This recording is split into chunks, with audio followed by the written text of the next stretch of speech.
வணக்கம் நண்பர்களே, நான் Manikandan. This is Mani travels with hope. இது மாதிரி தொடர்ந்து பல வீடியோக்கள் வரப்போகுது. அதுக்கு நீங்கள் செய்ய வேண்டியது எல்லாம் நம்ம சேனலில் சப்ஸ்கிரைப் பண்ணி ஆதரவு கொடுக்க வேண்டியது மட்டும்தான். இன்றைக்கி இந்த வீடியோவில் நம்ம பார்க்க போகிற விஷயம் என்ன அப்படின்னா, தென்மேற்கு பருவமழை தொடங்கிருச்சு.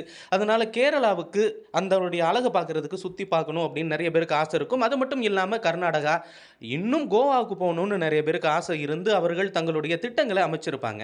அதுக்கு சரியான வழி என்ன அப்படின்னா, மங்களூர் போய் அங்கே இருந்து ட்ரெயினை பிடிச்சி போகிறது தான் நல்லாயிருக்கும். ஏன்னா அந்த கொங்கன் ஸ்லட்ச் அப்படிங்கிறது பார்க்கவே ரொம்ப சூப்பராக இருக்கும். ஆனால் அப்படி மங்களூர் போகணும்னு நம்ம பிளான் பண்ணிட்டோம் அப்படின்னா, ஒரு விஷயத்தை தெரிஞ்சுக்கணும். ஒரு ரயிலானது 2 நாட்கள் ரத்து செய்யப்பட்டிருக்கிறது. அதுவும் சிறப்பு ரயிலாக இயங்கிக் கொண்டிருக்கக்கூடிய ரயில். என்ன ரயில் அப்படின்னா, ஒவ்வொரு வெள்ளி மற்றும் ஞாயிற்றுக்கிழமைகளில் தாம்பரத்தில் இருந்து மதியானம் 1:55க்கு புறப்பட்டு சென்னை எக்மோர், பெரம்பூர், அரக்கோணம், காட்பாடி, ஜோலார்பேட்டை, சேலம், ஈரோடு, திருப்பூர் போய் அங்கிருந்து கோயம்புத்தூர் போகாமல் போத்தனூர் வழியாக பாலக்காடு, சொர்ணூர், கோழிக்கோடு போய் மங்களூருக்கு காலையில் 6:55க்கு போகக்கூடிய ட்ரெயின் நம்பர் 06047 அப்படிங்கிற ரயிலானது முழுவதுமாக ரத்து செய்யப்பட்டிருக்கிறது. 2 நாட்கள். என்னன்னைக்கு அப்படின்னா 28ஆம் தேதி நாளைக்கும் 30ஆம் தேதியும் ரத்து செய்யப்பட்டிருக்கிறது.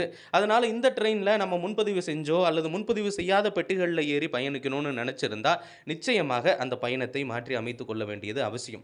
அதே மாதிரி நம்ம சுற்றுப்பயணம் முடிச்சுட்டு ரிட்டர்ன் இந்த ட்ரெயினில் பிளான் பண்ணியிருந்தோம் அப்படின்னா, வழக்கமாக இந்த ரயிலானது சனி மற்றும் திங்கட்கிழமைகளில் ட்ரெயின் நம்பர் 06048 அப்படிங்கிற ட்ரெயின் நம்பரில் மங்களூர் சென்ட்ரலில் இருந்து, மங்களூரில் 2 ஸ்டேஷன் இருக்குது. மங்களூர் ஜங்ஷன் ஒன்று, மங்களூர் சென்ட்ரல் ஒன்று.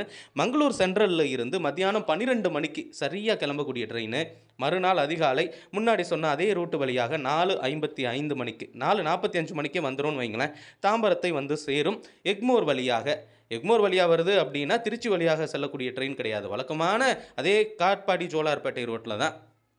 ஸோ இந்த ட்ரெயினில் நம்ம கோவாவிலிருந்து வரணும், மங்களூரில் பிடிச்சிடலாம் அப்படின்னு நினச்சிருந்தா 29 மற்றும் ஜூலை 1 ஆகிய 2 நாட்களும் இந்த ரயிலானது முழுமையாக ரத்து செய்யப்பட்டிருக்கிறது அப்படிங்கிறத தெரிஞ்சுக்கணும். அதுக்கு தகுந்தாற்போல் மாற்று ஏற்பாடுகளை அமைத்துக் கொள்வது அவசியம். இந்த வீடியோவில் நான் கொடுத்த தகவல்கள் உங்களுக்கு பயனுள்ளதாக இருந்திருக்கும் அப்படிங்கிற நம்பிக்கை நிச்சயமாக எனக்கு இருக்கிறது. இந்த தகவல்கள் நம்முடைய நண்பர்களையும் சென்று சேர வேண்டும், அவர்கள் பயனடைய. அடுத்த வீடியோவில் பார்ப்போம். நன்றி.